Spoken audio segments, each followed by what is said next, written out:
Bonjour et bienvenue à tous dans ce webinaire consacré au BTS Axe. Il se déroulera en deux parties. Une première partie où nous allons vous le présenter. Nous aurons l'occasion également de donner la parole à quelques-uns de nos étudiants et anciens étudiants. Et ensuite, une seconde partie où ce sera plutôt les réponses aux questions que vous vous posez et que vous pouvez commencer d'ores et déjà à nous poser à partir du chat qui est sur la droite de votre écran.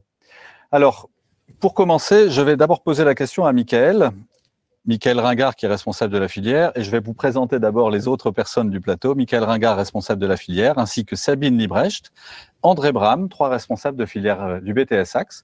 Nous avons également Monsieur Jean Bizimana, responsable du pôle enseignement supérieur, et nous avons Amélie, qui est étudiante en BTS Axe ici chez nous. Et nous aurons tout à l'heure deux autres étudiants qui vont nous rejoindre. Nous aurons Adrien et nous aurons également Juliette. Alors, Michael, qu'est-ce que c'est que ce BTS Axe? Qu'est-ce que c'est que cet acronyme? Alors, Axe, c'est pour analyse, conduite et stratégie des entreprises agricoles. C'est le BTS agricole le plus généraliste, puisqu'on y fait à la fois de l'économie-gestion, environ un tiers du temps, de l'agronomie-zootechnie, également environ un tiers du temps, et le dernier tiers est consacré à tout ce qui est tronc commun, qui est commun donc à l'ensemble des BTS agricoles. Mais le plus simple, c'est d'entendre une étudiante en parler. Nous écoutons Lisa. Bonjour, moi c'est Lisa Alfinier. Je suis en première année de BTS Axe à l'Institut de Genève. Alors, pourquoi j'ai choisi mon BTS Axe? Alors, tout d'abord, c'est vraiment pour avoir des connaissances en économie, en comptabilité, en gestion et en fiscalité d'une entreprise agricole. Mais aussi pour avoir des bases en production animale et végétale, afin de reprendre une entreprise agricole ou créer ma propre entreprise agricole. Nous remercions Lisa qui s'est exprimée sur son ressenti quant au BTS. Alors Sabine, ce BTS, il est destiné à qui ? Alors, ce BTS est destiné à tout type de public. Premier public, c'est par exemple tout ce qui est d'horizons différents. On peut avoir le parcours scolaire différencié, comme par exemple le baccalauréat scientifique, littéraire, etc., baccalauréat général, baccalauréat professionnel et technologique. Nos étudiants sont aussi issus de zones géographiques variées et également de parcours agricoles, ou pas forcément. Pour parler un petit peu du baccalauréat scientifique, nous allons donner la parole à Aurélien. Donc, je suis Aurélien Dufour, je suis originaire de Normandie, issu du milieu agricole. J'ai fait un bac S au lycée agricole d'Yvetot, pour ensuite rejoindre l'Institut de Genève dans le Nord. J'ai rejoint l'Institut pour sa réputation et également pour changer de région, voir autre chose, faire de nouvelles rencontres. J'ai fait un BTS Axe justement pour reprendre plus tard l'exploitation agricole familiale, mais j'envisage par la suite de rentrer en troisième année à l'IDREA à Paris pour avoir un bac plus 5 et reprendre également l'activité d'expertise agricole et foncière de mon père. Merci beaucoup à Aurélien. Nous allons maintenant donner la parole à Augustin qui vient d'une autre région que les Hauts-de-France. Donc bonjour, Augustin Lemoine. Je viens du sud de l'Aisne, limite Paris. Donc ce qui est sympa en BTS Axe à Genève, c'est qu'il y a beaucoup d'élèves qui viennent d'origines géographiques différentes. Et donc on apprend des informations de tout le monde, et ce qui nous permet de vraiment avoir beaucoup d'informations pour notre métier plus tard et vraiment avancer dans notre formation ainsi que toutes les matières. Merci beaucoup à Augustin. Nous allons maintenant passer la parole à Adrien, qui est parmi nous. Nous allons lui demander pourquoi il était en baccalauréat STAV ici, sur l'Institut. Il est arrivé en BTS Axe sur l'Institut. On va lui demander pourquoi. C'est à toi, Adrien. Alors, moi, en tant qu'ancien élève de BTS, de bac en STAV, j'avais un bon nombre de connaissances en production végétale et animale. Mais ce qui me manquait, c'était surtout l'économie et la gestion. Donc, c'est pour ça que j'ai décidé de suivre un BTS Axe pour avoir de plus amples connaissances en économie et gestion. C'est vrai que la première année, c'était assez simple au début de l'année, c'était assez simple en production et zootechnie. Mais tout de suite, la gestion, c'est tout de suite quelque chose où on remarque qu'on a des lacunes en sortie d'un STAV. Et du coup, c'est très bien d'avoir des connaissances. C'est surtout important pour reprendre une exploitation. Merci beaucoup, Adrien. Très bien, on va maintenant passer à une autre partie de la formation qui est assez indispensable, tout aussi indispensable que les cours. C'est la question des stages. Alors pour en parler, je vais donner la parole à André. Merci Franz. Alors les stages, oui les stages, eh bien il y en a au moins jusqu'à 16 semaines qui sont proposés ici à l'Institut de Genève. Il y a bien sûr le tronc commun, il y a 8 semaines à faire en exploitation agricole. Une exploitation agricole qui va être un choix important pour la réussite de l'ensemble du parcours de formation. Et puis, il y a jusqu'à 4 semaines en découverte, en amont ou en aval de l'exploitation agricole, des entreprises de services, de prestations de services pour l'exploitation agricole. Et puis, il y a également jusqu'à 4 semaines, voire plus, d'expérience à l'international que vous allez pouvoir choisir. En fait, chaque jeune va construire son parcours professionnel, va pouvoir dès le départ de la formation, planifier l'ensemble des expériences professionnelles qu'il veut développer au cours de sa formation. Alors, eh bien, nous allons retrouver Lisa. Et Lisa peut nous parler également de son stage, qu'il a choisi de façon très particulière. Je suis en stage en Loire-Atlantique. Alors, vous allez me demander pourquoi avoir choisi la Loire-Atlantique. Tout d'abord, j'ai choisi la Loire-Atlantique car ça change totalement du Nord. Les produits sont totalement différents. Donc, vous avez vu que les stages, eh bien, on peut les choisir loin. D'ailleurs, on va plutôt recommander à ce que le jeune puisse partir le plus loin de chez lui, aller découvrir autre chose, une autre région. Et puis, en parlant d'autres régions, eh bien, on peut également, on peut également aussi participer à des stages à l'étranger. À des stages à l'étranger. Et les stages à l'étranger, la meilleure personne pour pouvoir nous en parler dans un premier temps, mais nous avons une référente sur les stages à l'étranger. Et on va pouvoir laisser parler Florence, qui va mieux que nous pouvoir nous parler de ses expériences à l'international. Nous encourageons très vivement nos étudiants BTS à effectuer un stage à l'étranger d'1, 2 ou 3 mois dans les pays de l'Union européenne ou tout autre pays souhaité. USA, Canada, Cambodge, Afrique du Sud. Ces stages peuvent se dérouler dans des fermes, dans des centres de recherche, dans des coopératives agricoles, dans des sociétés d'aménagement paysager, dans des jardins, dans des pépinières, dans des serres, dans des fermes florales, en fait, dans tous les secteurs liés à la filière. Il est indispensable de faire un stage à l'étranger si les étudiants souhaitent poursuivre leurs études après le BTS. 3 types de bourses peuvent vous aider à financer ce stage. La bourse du Conseil régional, la bourse Mermoz, la bourse du ministère de l'Agriculture et la bourse Erasmus si les jeunes restent 2 mois sur place. Eh bien, merci Florence. Eh bien, avec toutes ces informations, nous avons tout ce qu'il faut pour pouvoir partir à l'étranger, bien en profiter. Et puis, nous avons surtout le plaisir ce soir d'avoir avec nous Amélie, qui, elle, a pu partir à l'étranger. Et elle va pouvoir nous parler de son expérience. Qu'est-elle allée chercher? Comment a-t-elle trouvé son stage? Et puis surtout, avec quel bagage est-elle revenue de son expérience? Je vous laisse avec elle. Alors, donc, je suis partie en Irlande au mois d'août 2020. Donc, je suis partie tout le mois d'août, donc je suis partie 1 mois. Pourquoi l'Irlande? Parce que grâce à l'Institut, j'ai déjà pu partir en 2018. J'étais partie donc 2 semaines. J'avais connu une famille, etc. Mais je n'ai pas voulu repartir chez elle. J'ai voulu changer, avoir autre chose. Et j'avais une amie qui était partie donc dans une famille. Et j'ai demandé à Madame Kando, est-ce que ce serait possible donc d'aller dans cette famille, parce que ma copine m'avait dit c'est une très bonne famille, ils vont beaucoup t'aider, etc. Donc on a envoyé un mail. Donc je suis partie avec quelqu'un de ma classe, parce que je voulais pas partir toute seule. Et on a envoyé le mail et la famille était d'accord pour nous accueillir toutes les deux. Donc, c'était la première fois qu'ils le faisaient. Et ce que j'ai appris là-bas, donc déjà, c'est des techniques totalement différentes de produire. C'est une ouverture d'esprit, une ouverture au monde. Et je pense que c'est important en BTS Axe on a l'opportunité de partir et c'est important de saisir sa chance parce que c'est quelque chose qui est unique, c'est une expérience. Enfin, on développe son anglais, on apprend beaucoup de choses, on apprend déjà la vie là-bas, comment c'est. C'est différent de chez nous, etc. Et je pense que c'est une expérience qui est assez unique à vivre. Et personnellement, je l'aurais pas fait là, je l'aurais pas refait à un autre moment de ma vie, je pense. Alors Amélie, si je peux me permettre, comment s'est passé votre stage? Vous avez dû chercher vous-même du financement? Vous avez été aidé? Alors, donc moi, vu que je suis partie 1 mois, j'ai fait 2 demandes de bourse. Donc, j'ai fait la demande de la bourse Mermoz, donc qui m'a été attribuée. Et ensuite, je vais normalement avoir la bourse du ministère de l'Agriculture et j'attends la réponse pour moi l'avoir. C'est vous-même qui avez fait les demandes de bourse? C'est l'Institut? Comment ça s'est passé? C'est moi-même, j'ai dû faire mes dossiers moi-même, bien sûr toujours avec l'aide de Madame Kondo, mais j'ai dû faire les demandes moi-même.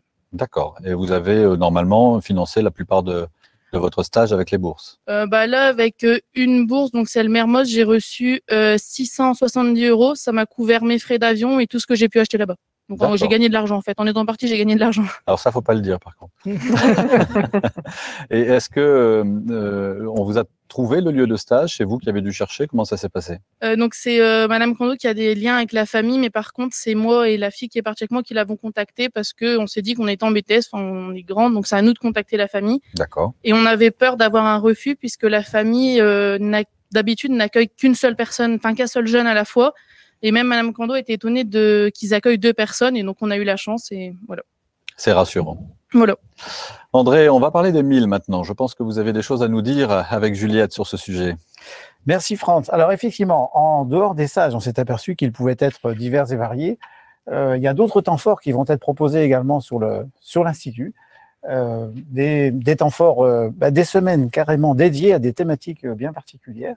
On va avoir ne serait-ce qu'une semaine interfilière entre les différentes filières des BTS de l'Institut. Et puis, on va avoir aussi deux temps forts importants, ce qu'on appelle des MIL, des modules d'initiatives locaux.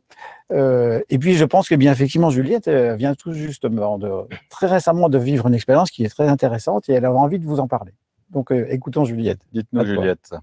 Alors, premièrement, le MIL, c'est une semaine qui est banalisée en début d'année et qui est organisée en interfilière. Et ça nous permet d'avoir des points supplémentaires du coup pour l'obtention de notre BTS à la fin de l'année. Pour ma part, j'ai choisi de prendre pour ce MIL le thème de la diversification. Donc c'était très intéressant parce qu'on a pu aller visiter une dizaine de fermes sur la semaine. Et ça nous a permis du coup de nous rendre compte des différents modes de valorisation des productions au sein d'une ferme et non industriellement. D'accord, merci. Alors c'était des groupes importants, vous étiez nombreux par groupe? Tout dépend du thème qu'on peut choisir. Nous, en diversification, on était à hauteur d'une vingtaine, trentaine d'élèves. D'accord. Super. Et donc, le travail du groupe au sein du groupe, c'était au sein de cette classe, du coup, on était par petits groupes de 4 et on devait choisir une exploitation agricole. Donc, moi, j'avais pris la ferme pédagogique et ensuite, on devait faire un dossier là-dessus et le présenter, du coup, au reste du groupe. D'accord.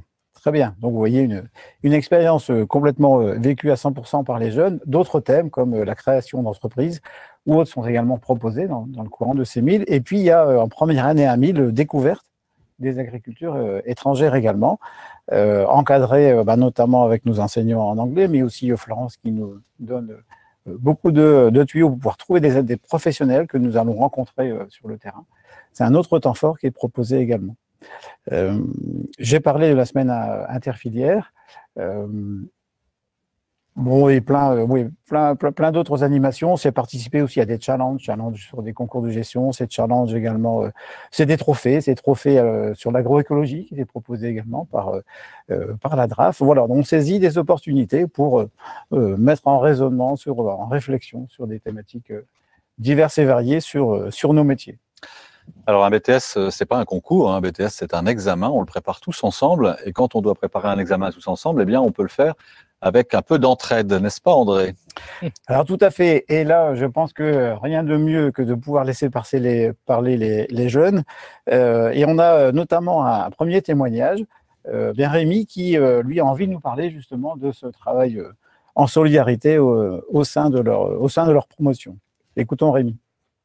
Rémi Dumont, je suis élève en BTS Axe. Donc moi, si je dois résumer le Axe, c'est avant tout une solidarité entre élèves et profs. On a une bonne ambiance entre tout le monde.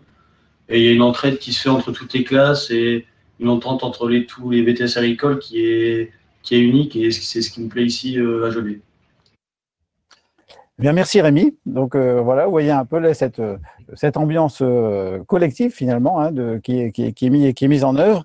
Et puis on a aussi un autre témoignage aussi important, complémentaire, qui va nous parler de sa vie aussi sur l'Institut. Et j'ai plaisir à vous présenter Jules. Et donc on va pouvoir écouter le témoignage de Jules. Bonjour Jules, je suis en deuxième année de BTS Axe à l'Institut de Jeunet. Donc sur l'Institut, on est dans un campus au cœur de la nature. qui est adapté et aménagé pour que nous nous y sentons bien. L'association Jeunet Campus a été créée en 2020 afin de créer de la cohésion entre les différentes filières. Un foyer a été créé et des festivités sont organisées tout au long de notre cursus. Merci à Jules pour son témoignage. Merci André également pour tout ce que tu nous as apporté. Une question que je vais poser à Jean, une question qui va de toute façon arriver sans doute après, mais je l'anticipe un peu. Quel est le pourcentage de réussite dans ce BTS? Alors, c'est un BTS, le BTS Axe, c'est un BTS qui a 50 ans. Il a été mis en place à l'Institut dans l'an 70. La première promotion est sortie donc 2 ans plus tard, en 72, et l'an prochain, nous célébrons les 50 ans de la première promotion. Donc, c'est pour dire que nous avons une antériorité, nous avons l'expérience, nous maîtrisons un petit peu les évaluations, les examens. Le taux de réussite est très, très élevé, on tutoie 90% en moyenne ici à l'Institut. Très bien, merci Jean. La poursuite d'études après ce BTS, Michael, quelques mots? Alors la poursuite d'études, comme ce BTS, est très variée. Il faut savoir déjà qu'on a à peu près 75% de nos étudiants qui vont poursuivre leurs études après ce BTS Axe. On l'a vu, c'est un BTS qui ouvre énormément de portes. Donc, quel type d'études? On a à la fois des ingénieurs, donc Bac+5, on a des Bac+4, donc avec par exemple des formations en gestion ou en commerce avec AgriCadre, dispensées d'ailleurs dans notre établissement aujourd'hui. On a également les Bac+2, Bac+3, donc avec les licences. D'ailleurs, les licences représentent la majorité des poursuites d'études. Il faut savoir que ces licences vont représenter à peu près 50% des poursuites d'études que l'on constate à travers nos étudiants depuis ces dernières années. Donc, ces licences vont être variées. On a des licences en production végétale, en conseil d'élevage, en gestion également, pour ceux qui veulent encore accroître leurs compétences en gestion. On va avoir également des licences en marketing lié à l'agriculture. Donc, énormément de thématiques peuvent être abordées. Pour les personnes qui voudraient plutôt augmenter en compétences techniques, on peut également avoir les CS, donc les capacités de certification. Alors, ces formations complémentaires, elles mènent vers quel métier finalement? Alors les métiers, c'est un peu la même chose. On a des métiers extrêmement variés. On va avoir des métiers en conseil vente, comme conseiller dans le champ de l'agriculture, conseiller dans des négoces. On peut avoir également des conseillers en banque, en assurance, également des animateurs au niveau des OPA. On a aussi tous les métiers liés à la production, donc que ce soit chef de culture, responsable d'élevage ou au contrôle laitier. Et enfin, évidemment, tout ce qui est entrepreneuriat. Il faut savoir qu'une grande majorité d'étudiants sont issus de l'agriculture, se destinent à reprendre une entreprise agricole. Et c'est vrai qu'aujourd'hui, la compétence en gestion est fondamentale pour reprendre une entreprise. Alors, je pense qu'on va écouter le témoignage d'Olivier, qui est un de nos anciens étudiants. Tu peux nous en dire quelques mots? Donc, Olivier était étudiant en BTS Axe. Il est désormais ingénieur. Il a fait AgroParisTech et travaille à l'APCA. On écoute Olivier. Bonjour, je suis Olivier Dupire. J'ai réalisé un BTS Axe à l'Institut de Jeunet après un bac STAV à l'Institut d'Anchin. Durant ma deuxième année de BTS, j'ai préparé l'intégration d'une école d'ingénieurs dans le domaine public en agronomie et j'ai intégré AgroParisTech en 2016. Je l'ai intégré en apprentissage et donc j'ai travaillé pendant 3 ans pour Avenir Conseil Élevage, qui est une coopérative de conseil en élevage laitier sur la zone Hauts-de-France. Ce BTS m'a permis d'avoir des bases très solides en économie-gestion d'entreprise que je mobilise aujourd'hui pleinement dans mon métier puisque je suis chargé de mission économie en élevage à l'APCA, donc l'Assemblée permanente des chambres d'agriculture, basée à Paris.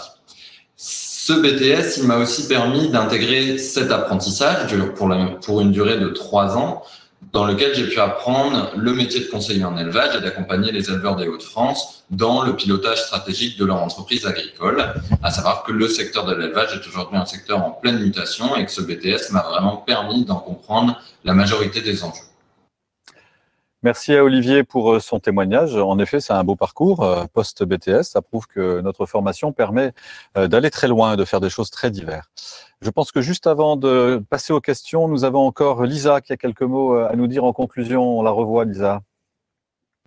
propose de venir l'année prochaine en BTS Axe à l'Institut de Genève, car vraiment le BTS Axe, c'est vraiment au top. On voit de tout, gestion, économie, production, enfin bref, c'est le meilleur BTS que vous pouvez faire. Très enthousiaste, Lisa, étudiante à l'Institut. On la remercie beaucoup. Alors, on va passer maintenant à la partie réponse aux questions que vous avez posées à travers le chat et puis également sur le site internet de l'Institut, puisque quelques-unes nous arrivent par ce biais. Première question, celle-ci vient du chat. C'est Clémence qui nous pose la question, est-ce qu'il y a une différence de programme entre le BTS Axe en formation continue, ici sur Genève, ou par apprentissage sur le site de l'Équin? Qui veut bien répondre à cette question? André, qui connaît bien, puisqu'il a pratiqué les deux. Tu peux enlever le masque pour répondre, c'est bien. Alors, entre l'apprentissage et la formation initiale, le programme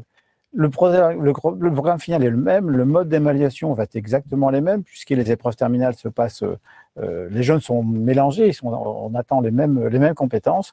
On aura simplement une porte d'entrée un peu différente, notamment avec l'apprentissage, il y aura une partie du temps qui se déroule sur l'entreprise agricole, où là on va apprendre les ficelles du métier au quotidien, on va voir évoluer l'entreprise au fil des saisons. Et puis, de ce fait, la pédagogie va plutôt s'adapter à cette réalité de terrain et en approchant plutôt autour des thématiques, peut-être saisonnières. Mais l'idée est bien d'en approcher la capacité d'analyser une entreprise, de pouvoir décider, prendre des décisions sur l'entreprise demain.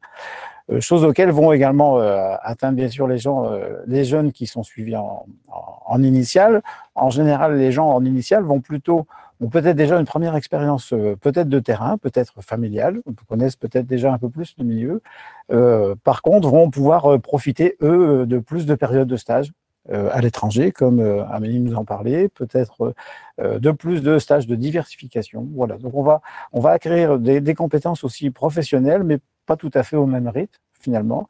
Mais l'évaluation et le niveau atteint et demandé est exactement le même. Alors, je vais rebondir, puisque ce que tu viens de dire touche une des autres questions. Est-ce qu'il faut être d'origine agricole pour entrer en BTS Axe? Sabine, peut-être? Comme on le disait tout à l'heure, on n'est pas du tout obligé d'être du milieu agricole pour faire un BTS Axe. Tout parcours scolaire, toute origine est la bienvenue. Très bien.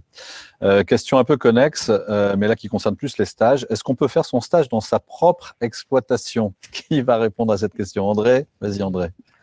Alors, ça, c'est une question importante. Le choix à la fois du maître de stage et la fois du stage. Parce que tout à l'heure, je parlais de construction de parcours, d'expérience professionnelle. Eh bien, je pense que chaque jeune va avoir l'opportunité de pouvoir choisir un système peut-être différent qu'il connaisse déjà aujourd'hui. Il va connaître peut-être une autre région. Alors, le choix va être important de trouver quelqu'un qui va être à disposition, qui va déjà pouvoir partager l'ensemble de sa conduite d'entreprise, y compris sa conduite économique et fiscale. Donc, ça veut dire qu'il va devoir confier ses documents comptables. C'est pas forcément toujours simple. C'était quelqu'un qui va aussi apprendre à faire confiance aux jeunes pour qu'ils soient très rapidement, relativement autonomes sur l'entreprise. Ça va faire partie de cet apprentissage. Donc, ce choix d'entreprise, oui, il n'est pas anodin. Il faut. Alors, le système d'entreprise est tout à fait ouvert. Ça, il n'y a pas de restriction par rapport au système. Ça va être un système de polyculture élevage, diversifié. Ça peut être du maraîchage. Il peut y avoir de la prestation de services, mais il faut quand même qu'il y ait de la production agricole. Voilà, c'est quand même ce qui est attendu dans l'analyse qui va être demandée. Et ça, c'est un cahier des charges qui est national, je veux dire, qui n'est pas propre à l'Institut, il est propre à tout BTS Axe sur tout le territoire de France et de Navarre. Merci André. Des questions maintenant plutôt relatives au recrutement. On nous pose la question, combien y a-t-il de classes? Combien y a-t-il d'étudiants par classe? Et comment vous les sélectionnez? Qui veut répondre à cette question? Je peux répondre. Allez, Mickaël. Donc au niveau, on a 2 classes de première année et 2 classes de deuxième année. Ça représente environ 70-75 étudiants sur l'ensemble des 2 promotions. Au niveau des recrutements, il y a 3 critères. Le premier critère, c'est les résultats, donc au niveau des moyennes générales. Le deuxième critère, c'est le comportement. On va notamment regarder les appréciations des enseignants. Et le troisième critère, ça va être la motivation à travers justement les appréciations et aussi éventuellement une lettre de recommandation et une lettre qui peut être rédigée pour faire valoir sa motivation à entrer en BTS Axe. La question suivante est un peu sur la pression. Y a-t-il beaucoup de demandes par rapport au nombre d'étudiants qui sont pris en BTS Axe? Alors justement, on a eu une réunion hier à ce propos. On a à peu près 400 dossiers à étudier pour 75 places. Donc en effet, la pression est assez forte. Oui. Une question sur le passage en deuxième année. Vous êtes en première ou deuxième année, mademoiselle? Deuxième année. Le passage en deuxième année, est-ce que c'est facile? Je vais peut-être vous laisser répondre. Prenez le micro. Est-ce que c'est facile? Est-ce qu'il y a des critères particuliers qu'il faut respecter? Comment ça s'est passé pour vous? Pour moi, personnellement, pas de souci. Enfin, j'ai été régulière dans mon travail toute l'année. Faut travailler toute l'année. Faut être assez assidu. Faut travailler partout. Faut pas dire, ça j'aime bien, je travaille, ça j'aime pas, je travaille pas. Non, faut vraiment être assidu partout. Et pour moi, il y a eu aucun souci, quoi. Très bien. Pour vous? Pour moi, ça a été un peu plus compliqué avec le contexte du Covid, évidemment. Après, comme le dit Amélie, il faut travailler un minimum et il faut surtout pas négliger certaines matières qu'on pourrait oublier de temps en temps. Tout est important et avec du boulot, c'est toujours facile. Merci beaucoup à vous. Une autre question qui est arrivée. Au niveau des stages, peut-être André, tu peux continuer puisque c'est toi qui en avais parlé. Est-ce qu'il y a des structures qui sont déconseillées? C'est Clémence qui demande, est-ce qu'on peut quand même aller en centre équestre ou pas? Alors, c'est une bonne question. Nous l'avons régulièrement. Les centres équestres ne sont pas forcément refusés, mais il ne faut pas qu'il n'y ait que une activité d'entraînement ou de sportive, on va dire. Il faut qu'il y ait une activité d'élevage. Il faut qu'il y ait une activité d'élevage avec de l'alimentation, avec du raisonnement d'alimentation. C'est l'autonomie fourragère. Voilà.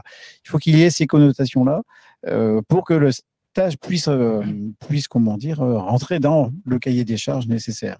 On va devoir avoir accès, je le disais tout à l'heure, à des chiffres comptables, des comptabilités de 2 ans, 2 années pleines.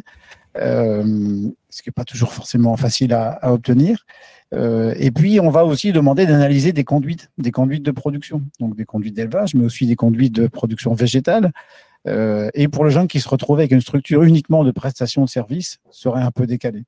Et de ce fait-là, c'est pas forcément un cadeau et c'est pas souhaitable. C'est un peu plus compliqué. Et puis, en fait, l'Axe aussi a une vocation à gérer une entreprise dans sa totalité. Ça serait beaucoup plus complémentaire d'avoir effectivement, pourquoi pas, ce centre équestre adossé à une exploitation agricole, au moins d'élevage. Merci André. Je vais poser une question à nos 2 jeunes étudiantes. C'est pas la mienne d'ailleurs, c'est plus Adrien qui la pose. Je vais l'élargir un tout petit peu. Le Covid. Alors c'est vrai que là on parle, même si on a les masques, on parle comme s'il n'existait pas. On espère qu'à la rentrée prochaine il n'existera plus, ou en tout cas on ne sera plus dans les mêmes contraintes qu'aujourd'hui. Mais aujourd'hui, comment ça se passe la vie d'un étudiant à l'Institut avec le Covid et le stage, comment ça se passe? Est-ce que vous pouvez nous dire quelques mots là-dessus? Depuis qu'on a été le confinement du mois de mars l'année dernière, l'Institut s'est bien adapté. On a été suivi. Au début, c'est sûr, c'est toujours un peu compliqué de se mettre en place, mais l'Institut nous a bien suivis. On a eu cours tout le temps. Il n'y a jamais eu des moments où on n'avait pas cours. Donc là-dessus, niveau scolaire, c'est parfait, quoi. Et quand là, on est revenu à Genève cette année, donc en présentiel, distanciel, en alternance, il y a port du masque obligatoire, etc. Mesure Covid, mais les cours restent assurés tout le temps. Et voilà. Et pour les stages, peut-être, Juliette? Vous avez pu en faire? Alors pour ma part, j'avais fini tous mes stages principaux. Il me restait à faire mes stages de diversification et mon stage en para-agricole. Donc j'ai pu effectuer mon stage de diversification. Par contre, le stage para-agricole, non, ça a été beaucoup trop compliqué pour trouver déjà du temps parce que le temps avec le Covid, forcément, il a diminué, et pour trouver une entreprise. Merci bien. Peut-être quelques mots, Sabine ou Michael, sur cette situation actuelle. Oui, les cours sont donnés différemment, présentiel, distanciel. Comment ça se passe? Comment nos étudiants font? Alors, c'est vrai que c'est une période qui est assez compliquée pour les étudiants comme pour les enseignants. Il y a eu pas mal de dispositifs qui ont été mis en place, à savoir des cours disponibles en ligne, une pédagogie aussi qui est différenciée lorsqu'ils sont en présentiel ou en distanciel, puisqu'on est désormais sur un régime d'alternance 1 semaine sur 2 avec nos BTS. Il y a une adaptation qui a été nécessaire. C'est vrai qu'aujourd'hui, les choses sont plutôt rodées et on a su s'adapter et diminuer aussi les pressions qu'il pouvait y avoir, notamment au niveau des examens, puisqu'il faut savoir qu'au niveau des BTS Axe, il y a au moins un examen par semaine les jeudis ou vendredis matin. Et donc, nous avons allégé de ce fait pour ne pas avoir trop de pression d'examen et permettre la meilleure des réussites pour nos étudiants. Merci bien. Paul pose une question concernant ce BTS. Pouvons-nous nous spécialiser plus en PV ou en PA? Comment ça fonctionne? Qui répond? André. Alors, le BTS Axe veut être une formation la plus large possible. On a quasiment démarré par ça. Et de ce fait, il n'y a pas forcément de spécialisation qui est prévue dans les contenus pédagogiques.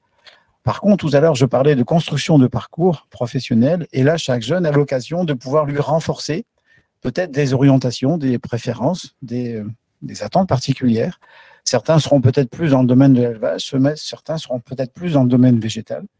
Et là, c'est plus justement l'intérêt des choix à la fois des stages, du stage principal, puis à la fois les stages dont on parlait juste avant, les stages d'expérience professionnelle en amont, en aval de l'entreprise. Et bien, on sera peut-être sur une entreprise de commercialisation de pommes de terre, par exemple, ou plutôt chez un fabricant d'aliments du bétail, peut-être. Et puis, sur les stages de diversification, eh bien, on s'orientera peut-être sur une production particulière que l'on n'a pas eu l'occasion de rencontrer ou chez soi ou chez son maître de stage. Voilà, je dirais que cette spécialisation se fait par le biais justement de ces expériences professionnelles qui se construisent dès la première semaine. Et je pense que chaque jeune qui veut rentrer en BTS Axe à l'Institut peut dès maintenant déjà construire ce parcours dans sa tête. Les recherches de maîtres de stage peuvent se faire tout à fait maintenant. D'ailleurs, on leur recommande de le faire très rapidement en rentrant dès la rentrée de septembre, puisque dès mi-octobre, les jeunes sont déjà partis 15 jours, 3 semaines en stage, ou pourquoi pas à l'étranger. On organise des plannings pour qu'ils puissent peut-être déjà partir 4 semaines, ou bien directement, oui, pourquoi pas, en stage de découverte d'entreprise, voire parfois, ça laisse parfois aussi le temps de pouvoir découvrir l'entreprise dans laquelle on souhaiterait faire son stage principal, et puis on s'aperçoit, pour une raison ou pour une autre, que eh bien, c'est pas tout à fait, ça répond pas aux attentes de départ, eh bien, ça permet de rebondir très vite. Et pouvoir construire de façon suffisamment satisfaisante son parcours professionnel. Donc, il ne faut pas y aller trop tard, il ne faut pas attendre la deadline, comme on dit. Il faut anticiper parce que, bon, effectivement, ce n'est pas toujours facile de trouver des maîtres de stage. Ce n'est pas forcément facile de trouver des maîtres de stage disponibles et qui vont partager l'ensemble de leur conduite, de la stratégie de leur entreprise. Donc, ça va être un travail aussi de mise en confiance. Et puis, ce qu'on peut peut-être recommander aussi à chacun, c'est de pouvoir ne pas hésiter à sortir peut-être de sa zone de confort. Dans un premier temps, ce n'est pas toujours forcément facile, mais ne pas hésiter à aller en dehors de chez soi, aller voir dans d'autres régions, voir d'autres systèmes. Et nous encourageons ce genre de démarche. On a des jeunes qui sont partis en région montagneuse, qui sont partis dans le sud-ouest, qui sont partis complètement dans l'est, dans d'autres systèmes de production. Et on peut s'apercevoir que finalement, les prises de recul sont d'autant plus intéressantes. Ça permet aussi de mieux comparer, justement, de bien faire différence entre ce que l'on peut connaître et ce que l'on peut découvrir. Et je pense que c'est très riche. C'est très riche dans la formation et c'est un des facteurs de réussite de la formation. Une question à laquelle je vais vous laisser répondre. À quelle période se déroulent les stages en entreprise ? Alors, donc, les stages en entreprise peuvent commencer dès le mois d'octobre, donc de la première année. C'est l'étudiant qui va gérer avec son maître de stage quand est-ce qu'il veut les faire. Sachant qu'il a jusqu'à la période des vacances de février de sa 2e année pour les faire. C'est à lui de gérer son temps son temps avec son maître de stage, savoir quand est-ce qu'il y va. Et après, c'est à lui aussi de savoir, enfin, il doit faire ses 8 semaines obligatoirement. Et après, c'est à lui aussi de gérer ce qui part, par exemple, à l'étranger, comme moi j'ai pu le faire, ou ce qui va dans une autre structure en amont-aval ou en diversification. Très bien. Julie, tu veux compléter? Oui. Oui. Je veux compléter avec le fait que pour notre stage principal de 8 semaines, il y a des semaines qui sont banalisées en première année, justement pour pouvoir effectuer nos stages dans les exploitations agricoles. Et après, en deuxième année, quand il nous reste des semaines de stage à faire, ce sera sur les semaines de vacances scolaires du coup. Merci Julie. Sabine, un complément? Oui, juste pour les stages, il est quand même plutôt préférable de les faire en première année pour pouvoir se consacrer davantage au rapport de stage qui a lieu plutôt en deuxième année. Donc c'est vrai, on a parlé du mois de février, Amélie a bien parlé du mois de février, c'est quand même mieux de pouvoir le faire sur le temps scolaire et les vacances de première année. On a largement le temps de pouvoir le faire. En ce qui concerne les stages à l'étranger, on peut avoir un mois complet pour pouvoir partir, soit au mois d'octobre, soit en avril. Une question maintenant qui concerne les options. Est-ce qu'il y a des options en BTS? On va peut-être laisser Jean répondre et peut-être que c'est l'occasion aussi de parler de l'après-midi du jeudi. Jean. Oui, bien sûr, il y a des options, notamment en langue. Principalement, les étudiants choisissent l'anglais, mais on propose également l'espagnol et l'allemand. Le jeudi après-midi, comme France vient de le dire, est banalisé pour permettre aux étudiants de faire différents ateliers. On propose, par exemple, préparer le TOEIC. C'est un diplôme qui délivre un certain niveau, enfin, en anglais, et qui permet aux étudiants de se préparer pour la poursuite d'études. On propose la soudure, on propose de poursuivre un petit peu la gestion à travers la réalisation de fiches technico-économiques. On propose le passage du permis EB, etc., etc., etc. Donc il y a un panel assez large d'ateliers qui est proposé, avec un module aussi qui est important pour ceux qui veulent continuer, c'est le module Format Plus. Format Plus qui est une combinaison de 4 disciplines, les mathématiques, la chimie physique, la biologie et bien sûr l'anglais. D'ailleurs, l'anglais qui est dispensé par l'ISA, l'Institut supérieur d'agriculture, sous forme de semaines bloquées et qui débouche également sur le passage du TOEIC. J'ajouterai également qu'on promeut le sport.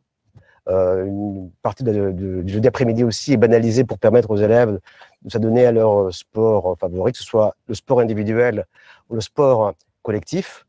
D'ailleurs, je sais que les axes sont eux qui forment le plus gros bataillon des clubs de rugby, par exemple, ou de foot, et qu'ils participent à des compétitions interuniversitaires comme les Ovalets, par exemple, et qui nous ramènent régulièrement des trophées. Merci Jean. Une question qui va plaire à nos enseignants. Quelle matière faut-il travailler pour l'avoir? Qui veut répondre? Toutes, évidemment. Je pense que voilà, la réponse est assez simple. Toutes. Il faut savoir qu'au-delà de cette réponse, pourquoi toutes? Pourquoi? Parce que toutes les matières sont évaluées. Au niveau de la répartition des coefficients, il y a autant de coefficients de contrôle continu que de coefficients d'épreuve terminale. Et l'ensemble des matières possèdent des coefficients relativement équilibrés. Donc, il faut négliger aucune matière, comme l'ont dit tout à l'heure nos étudiantes. André veut compléter? J'aimerais bien répondre. Oui, en même temps, on est aussi là pour former des futurs professionnels. Et on est là aussi pour les amener à obtenir, à enrichir leurs compétences qui seront attendues en milieu professionnel. Et que ce soit de l'expression, et là, je vais avoir ma voisine qui va pouvoir sauter sur l'occasion, parce qu'effectivement, aussi bien de façon écrite que orale, c'est plus que nécessaire. On a quand même, je vais peut-être te voler le mot, mais on a quand même plus de 50% des évaluations qui se font de façon orale.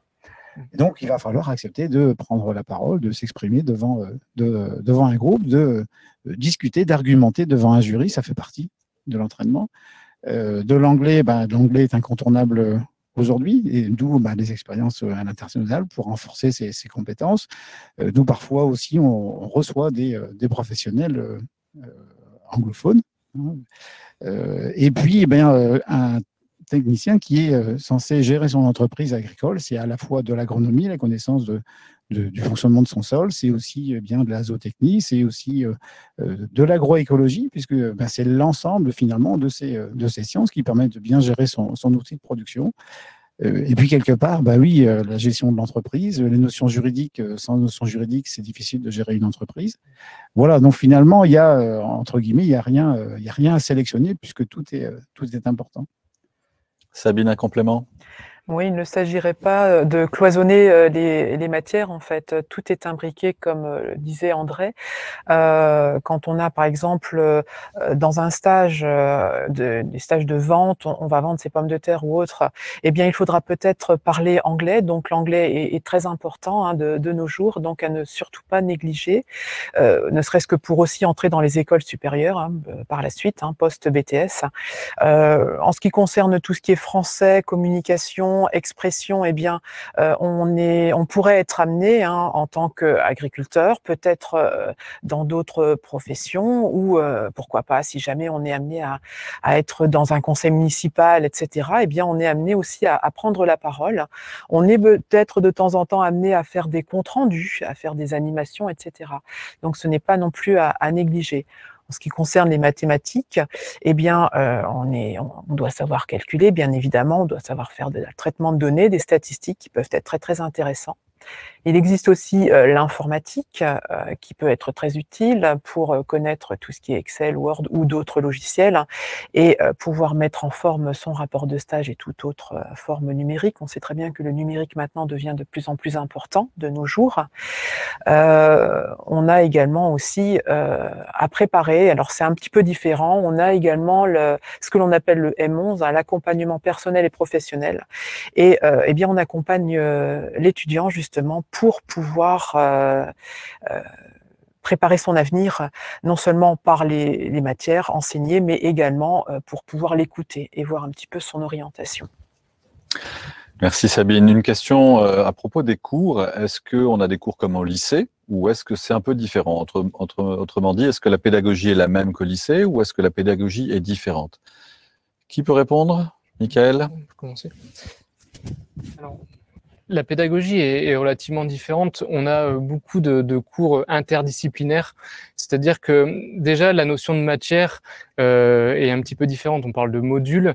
On a des modules, alors certes de l'informatique, des mathématiques. On ne parle plus de français, on parle de communication, de TCAD.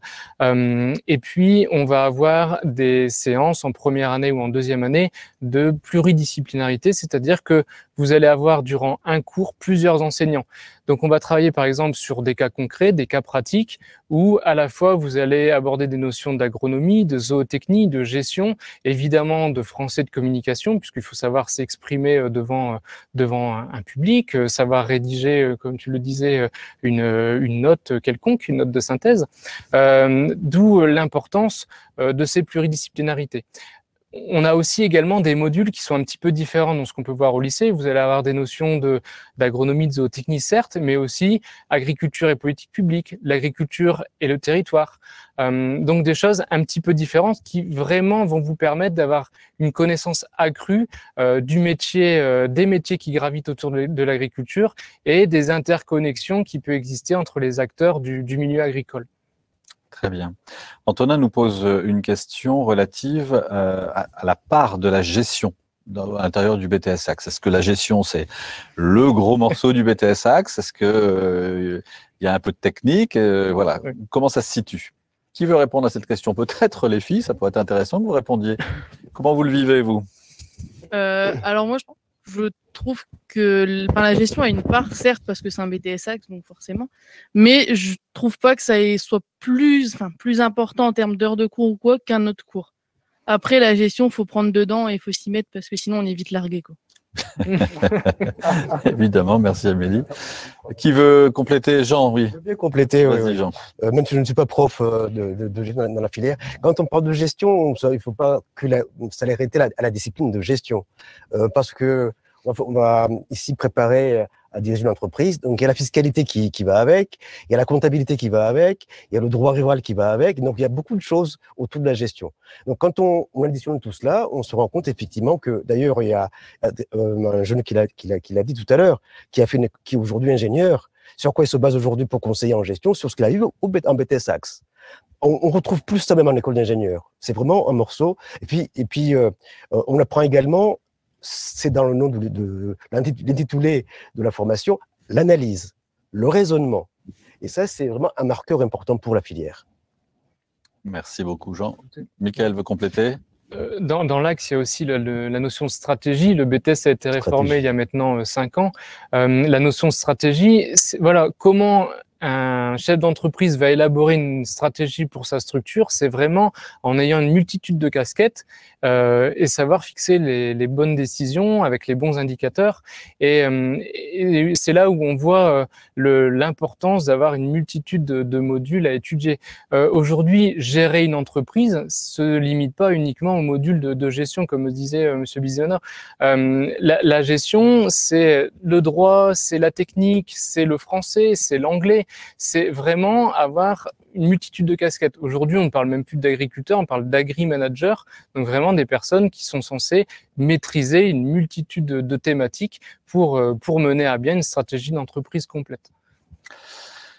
Paul, qui est très motivé, nous demande s'il peut vous contacter dès le mois de juillet pour trouver un maître de stage. Alors, bon, Paul, vous êtes pris a priori, vous êtes très motivé. Alors, complétera peut-être. Au niveau des maîtres de stage, alors il peut évidemment nous contacter, on aura plaisir à échanger avec lui, hein, aucun problème. Maintenant, on préfère que le maître de stage soit trouvé par l'étudiant. Pourquoi? C'est pas pour une question de facilité, c'est que il va passer 8 semaines avec cette personne. Il va vraiment creuser dans le détail, avoir vraiment tous les éléments de l'entreprise, de cette structure. Donc, il faut forcément qu'il y ait un très bon feeling avec le maître de stage. C'est pour ça qu'on conseille d'avoir cette connaissance, ce maître de stage dans son réseau, parce que c'est vraiment une personne avec qui on va travailler en profondeur sur des projets, des choses comme ça. On va demander sa comptabilité, sa fiscalité, donc énormément de choses. De la confiance. Il faut avoir énormément de confiance, tout à fait. Donc, c'est pour ça que évidemment, si on a un jeune qui est en difficulté, qui ne trouve pas de maître de stage, on va l'aider. Pour les stages à l'étranger, on va aussi avoir plus de facilité à aider les étudiants parce que c'est plus compliqué pour eux d'avoir un réseau à l'international. Mais c'est vrai que le stage principal, on privilégie le lien qui est entre le maître de stage et l'étudiant parce que le rapport de stage de BTS, c'est vraiment une étude très, très approfondie de l'exploitation. Amélie veut mettre un petit complément. Du coup, pour rebondir sur les stages, ce qui organise, c'est Shop ton stage. Donc, c'est-à-dire que nous, deuxième année, nous présentons nos exploitations de stage aux premières années. Donc, cette année, ça s'est fait différemment. Mais normalement, on est censé donc faire des éléments de communication, donc toujours en rapport avec la TCAD, afin de présenter donc nos exploitations, etc. Pour les premières années, par exemple, qui seront en difficulté pour trouver, ça pourrait peut-être les aider. Merci beaucoup. Antonin pose une question. Alors, ce sera André qui va répondre concernant l'alternance, puisque tu as été aussi formateur. Quel est le rythme scolaire? Ça va être assez facile. Alors, le rythme scolaire, oui. Alors sur l'alternance est proposée, c'est une semaine sur une semaine, c'est-à-dire une semaine en entreprise et une semaine en formation. Sachant que ça s'étale on va dire de septembre à juin. Et puis, la période d'été, juillet-août, eh bien, on reste en entreprise. Et puis, on reprend cette alternance une semaine, de septembre à juin jusqu'à la semaine d'examen. Logiquement, les contrats d'apprentissage durent 24 mois. Ça s'étale sur 24 mois. C'est aussi une nouvelle expérience aussi d'apprentissage de salariat. On est bien salarié de l'entreprise. On a un patron, on doit répondre à des ordres, on va commencer à assumer des tâches en responsabilité. Mais voilà, au niveau de l'alternance, ça va être une semaine sur 2. Merci André. Jean, une question sur le réseau des anciens. Est-ce qu'il est sollicité pour les recherches de stage ou ce genre de choses? Bien évidemment, le réseau existe, il est dense, il est sollicité, non seulement pour trouver des lieux de stage, mais aussi des lieux de visite, parce qu'en BTS Axe, on est aussi sur le terrain, en visite. Il est sollicité pour des interventions ici dans l'établissement, dans les classes ou dans les amphis. Il est aussi sollicité pour l'emploi. Si demain, un jeune qui a eu son BTS veut devenir salarié, il peut trouver écho auprès de nos anciens qui sont nombreux, comme je l'ai dit tout à l'heure. Le BTS a 50 ans d'existence. Très bien. Est-ce que ces demoiselles ont quelque chose à ajouter avant que nous n'allions sur la conclusion? Tout va bien? Vous êtes allé jusqu'au bout de ce que vous aviez à nous dire? Eh bien, écoutez, il reste une seule question, c'est celle de Laurine. Laurine demande comment ça se passe pour l'hébergement en internat. Alors, Laurine, je vais vous proposer, comme pour tous ceux qui nous suivent, de suivre le webinaire qui va se dérouler juste après, qui concerne la vie du campus. Il a eu lieu ce matin, il est rediffusé tout à l'heure, de manière à ce que vous puissiez avoir toutes les informations sur ce qui concerne à la fois la vie du campus le jour, mais également la vie étudiante le soir et l'hébergement sur l'internat, la restauration et toutes les questions liées à la santé, notamment, y sont traitées. Donc, vous pouvez regarder ce webinaire qui dure 45 minutes à 1 heure et qui vous donnera toutes les réponses à vos questions.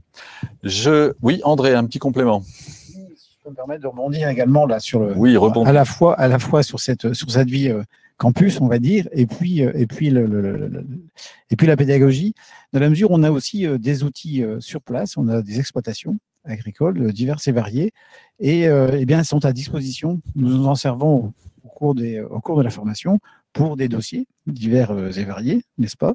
Et puis aussi, chaque jeune, dans le respect, bien sûr, des outils de travail, des personnes qui y travaillent, eh bien, il peut tout à fait librement aller suivre l'évolution des cultures, par exemple, sur les parcelles qui sont juste derrière l'Institut, d'aller suivre l'évolution des résultats du troupeau laitier, parce qu'il y a aussi le troupeau laitier. Il y a également un outil de maraîchage, production maraîchère, aussi bien en conduite raisonnée qu'en conduite biologique. On a aussi un verger en conduite biologique, et puis une ferme équestre également.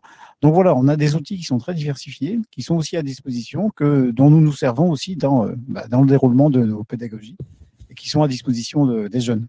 Et donc, à eux de pouvoir les valoriser durant leur formation. Très bien, je reçois des questions qui arrivent là maintenant. Jean, tu voulais ajouter quelque chose? Par rapport à ce que vient de dire André, que je remercie, Genève au départ est une ferme, donc il ne faut pas l'oublier. Effectivement, nous avons beaucoup d'étudiants qui viennent chez nous parce qu'on a des supports de formation grandeur nature, et on pousse aujourd'hui les jeunes à aller sur le terrain, on les y amène. L'expérimentation doit se faire ici, notamment pour ceux qui viennent du milieu agricole. Bon, ceux-là, bien sûr, ils ont un support ailleurs, mais ceux qui ne viennent pas du milieu agricole, il faut qu'ils trouvent tout sur place. Et on leur donne pas mal de choses ici, non seulement sur la partie ferme d'élevage, mais aussi la partie culture et la partie aussi expérimentation, vers laquelle d'expérimentation et culture en laboratoire in vitro. Alors, on va reprendre une question à propos de l'anglais. Est-ce que c'est un critère de sélection de savoir parler anglais avant d'arriver en BTS? Et est-ce qu'on est formé à l'anglais en BTS? Est-ce qu'on passe le TOEIC? Qui répond? Mademoiselle? Amélie. Alors, pour l'anglais, donc, je ne sais pas tout c'est un critère de sélection, mais en tout cas, je pense qu'il faut quand même développer son anglais, il faut chercher à apprendre. Donc, encore une fois, quand je suis partie à l'étranger, c'est ce que j'ai fait. Et là, cette année, donc, je passe mon TOEIC également. Donc, au moins, ça me donnera une certaine certification en anglais. Je saurai vraiment, entre guillemets, quel niveau j'ai. Et je pense que se former à l'anglais, en ces temps-ci, c'est assez important, puisque plus tard, clairement, s'il faut communiquer, que si on assiste à une conférence, on est professionnel, on assiste à une conférence, c'est en anglais, il faut comprendre ce qui est dit et pas comprendre l'inverse. Donc, je pense que c'est assez important de se former à l'anglais. Mais... Of course. Ceci dit, dans le sens de la question, ce n'est pas forcément un critère de sélection. Il ne faut pas être bilingue pour rentrer en BTS Axe à l'Institut de Genève. On est plutôt à accompagner chaque jeune avec le bagage qu'il a en arrivant. Et puis, on va l'accompagner progressivement, mettre en place, s'il faut, des temps forts. Il y a bien les temps du jeudi après-midi dont Jean nous a parlé, jusqu'à préparer le TOEIC. Et ça se fait progressivement. Et donc, il y a tous les outils sur place donnés à disposition pour pouvoir progresser. On va surtout demander aux jeunes qu'ils s'investissent, qu'ils prennent les choses à bras-le-corps. Mais il va avoir les outils pour pouvoir progresser, quel que soit son niveau à l'entrée, quoi. Très bien. Sabine. En ce qui concerne l'anglais, donc toujours pareil, dès lors que l'on a quelques difficultés en anglais et que l'on aimerait partir, mais qu'on hésite de vouloir partir parce que justement on va pas y arriver. Eh bien, il existe aussi des semaines intensives dans les familles anglaises pour pouvoir apprendre l'anglais, pour par la suite pouvoir partir en stage en exploitation. Très bien. Cette fois, on est allé au bout des questions. Donc, nous allons conclure ce webinaire. En vous remerciant, en vous disant de rejoindre notre site internet institutdegenève.fr pour avoir toutes les informations complémentaires sur la formation du BTS Axe comme toutes les autres formations que nous proposons. De nous suivre également sur la chaîne YouTube de l'Institut, sur laquelle vous aurez différents reportages, à la fois sur les exploitations dont parlait André tout à l'heure, mais aussi sur la vie de nos élèves et de nos étudiants dans l'établissement. Voilà, nous espérons avoir répondu au maximum de questions que vous vous posiez et nous vous souhaitons une belle fin de journée. Merci à vous. Merci. Merci.